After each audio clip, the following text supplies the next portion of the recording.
Assalamualaikum warahmatullahi wabarakatuh. Di sini saya akan menjelaskan tentang sejarah pada cloud computing. Yang pertama adalah pengertian cloud computing. Cloud computing adalah gabungan dari pemanfaatan teknologi dan pengembangan berbasis internet. Cloud computing merupakan sebuah metode komputasi di mana kemampuan TI disediakan sebagai layanan berbasis internet.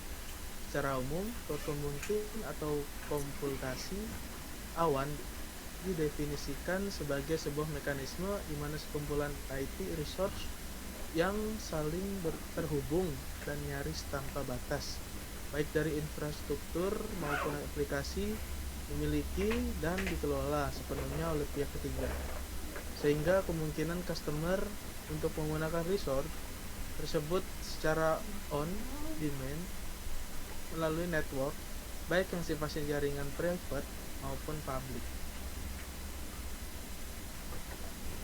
Sejarah pada cloud computing. Sejarah cloud computing dimulai pada tahun 1960. John McCart, seorang pakar komputer dari MIT, meramalkan bahwa suatu hari nanti berlangganan listrik atau telepon. Kemudian pada akhir tahun 1990 lahir konsep ASP. Apa itu ASP? Application Service Provider, yang ditandai munculnya perusahaan pengolah data center. Selanjutnya pada tahun 1995, Ray Ellison, pendiri Oracle, melahirkan wacana network computing pasca penetrasi Microsoft Windows 95 yang merajai pada software dunia pada saat itu.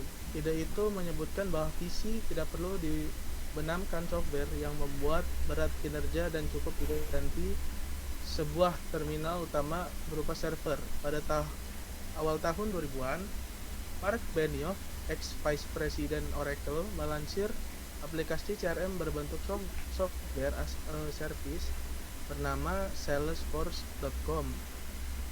Sebagai penanda lahirnya cloud computing, tahun 2005, situs online shopping Amazon.com meluncurkan Amazon EC2 Elastic Computer Cloud, diikuti Google dengan Google App Engine dan IBM yang melansir Blue Cloud Initiative.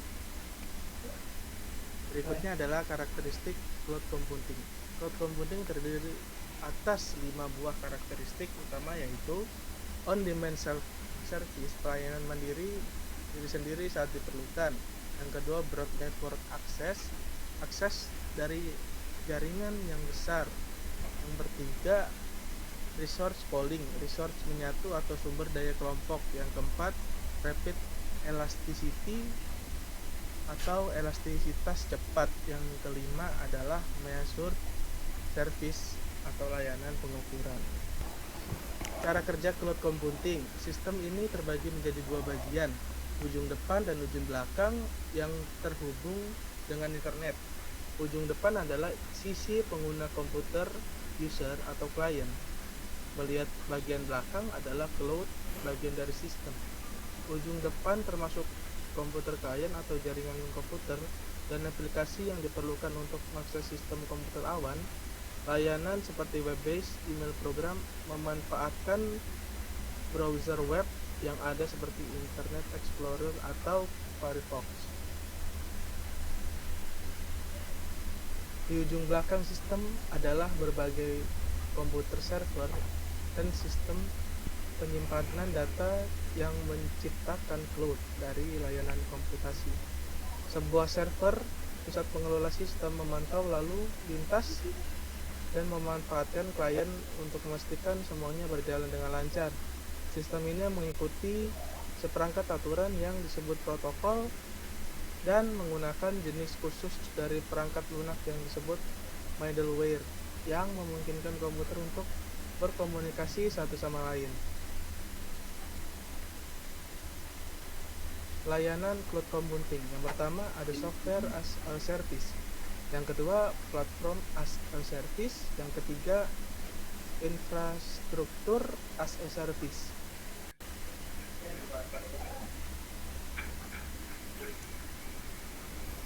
Harga cloud computing di Indonesia. Yang pertama, layanan cloud ditawarkan dalam harga rupiah, bukan dalam dolar as, mulai dari harga 500.000 per bulan untuk server yang terdiri dari prosesor, memori, storage, hingga sistem operasi.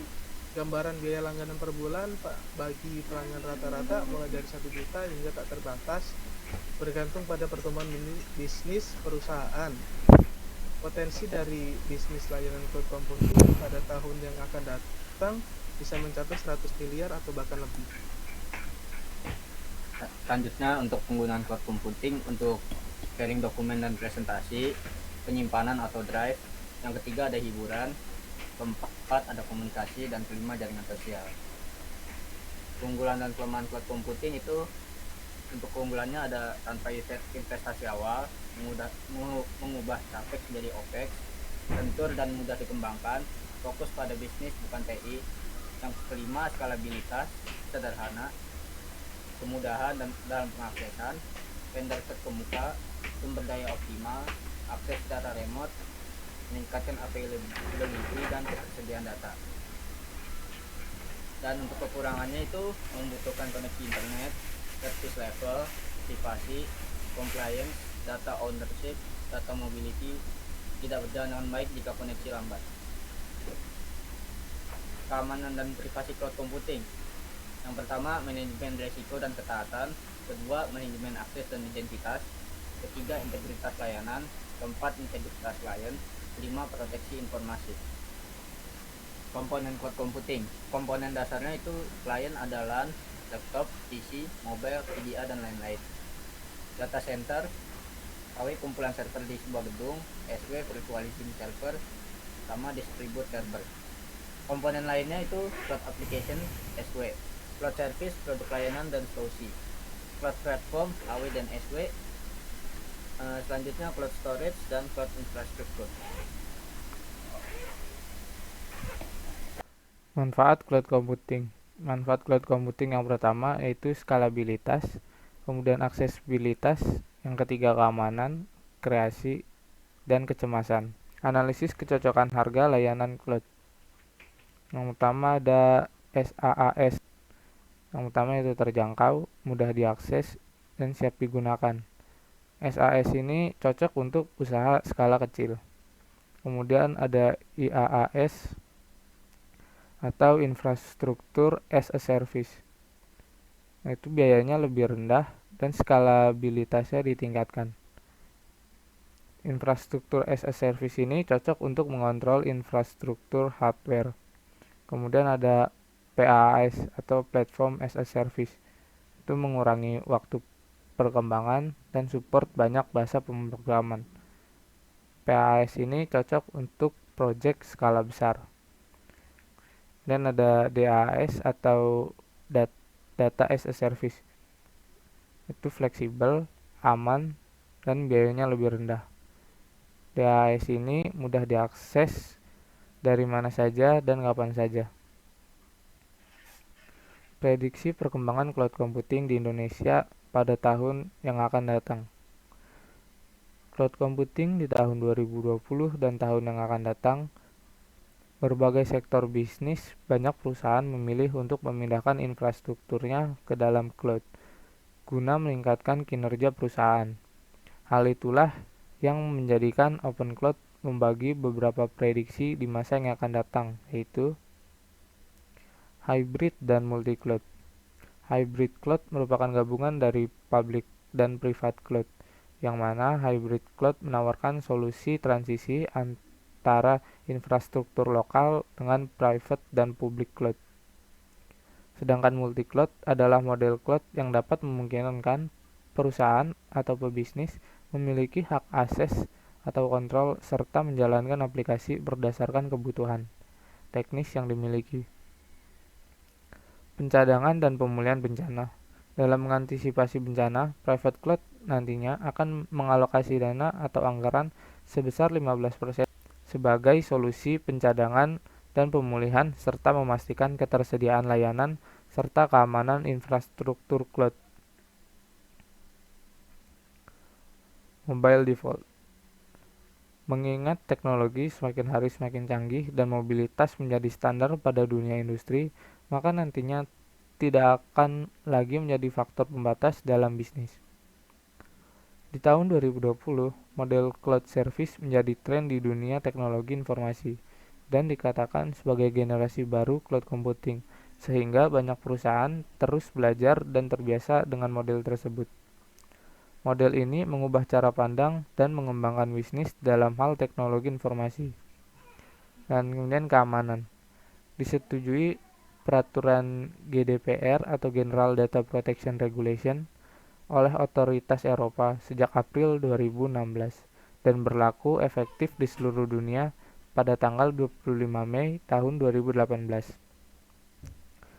Fungsi GDPR ini yaitu memberikan kontrol kepada konsumen atas data pribadi mereka yang dikumpulkan oleh perusahaan.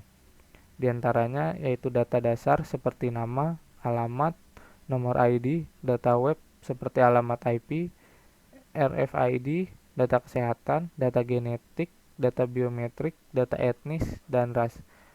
Kemudian orientasi seksual. Mungkin sekian saja dari kelompok kami. Apabila ada kesalahan mohon dimaafkan. Wabillahi taufik wal hidayah. Wassalamualaikum warahmatullahi wabarakatuh.